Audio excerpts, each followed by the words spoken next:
It's over. It is Jover. It is Ragover. Chat, the exploits are back.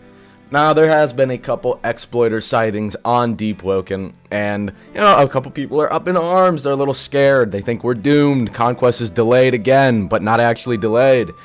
It's not looking good, but chat, I am here to set the record straight. I am here to give you the inside scoop, the expertise that you lack to understand the scenario. So, with Byfron releasing a couple months ago, I noticed this general misconception that, quote, exploiters were gone. All that Byfron was essentially the next step of anti-cheat, so it took out a lot of the commonly used anti-cheats like Synapse, but it didn't patch everything. Exploits very much still existed on Roblox. If you were playing anything like Apocalypse Rising, Murder Mystery, like any big arsenal, you could still find exploiters. They weren't as common, but they still existed. Even on Deepwoken, it was possible to see people flying or see no clipping. It was just much less common because a lot of the cheat engines that the general public had access to had been patched out.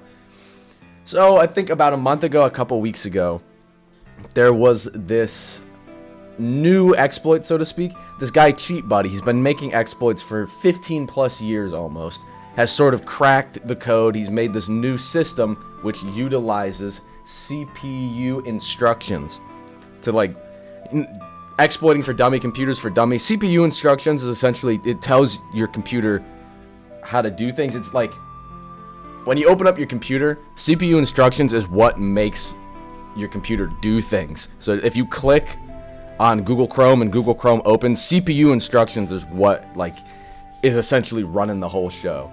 What this new exploit does is it sandboxes those instructions, so you can now essentially bypass Byfron. You can be exploiting, but you're modifying the actual instructions so it doesn't appear that anything's wrong.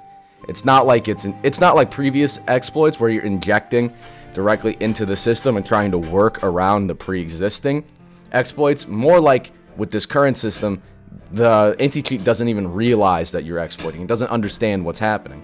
But as terrible as that sounds, as damaging as it may be, you have to understand that with network security, anti-cheat, especially in the gaming industry, this is pretty common. I mean, it's a game of cat and mouse. Exploiters makes a new exploit that works, the developers and anti-cheat companies patch it, cheaters make a new one, company patches it. Cheaters make a new one, company patches it. So this is a back and forth that's always existed. However, Byfron itself is an incredibly powerful anti-cheat. This is exceptionally well made. So even though they've found a way through, which, by the way, it took them literal months to develop a way to bypass, once this is patched, realistically, it's going to take another couple months for them to find something that works again. This is, there's no doubt that it's very well made. Deepwoken itself has its own anti-cheat as well, which has contributed to the lack of exploiters. To anyone who might be concerned that exploiters are going to return or it's going to affect the development of the game, legit, don't worry.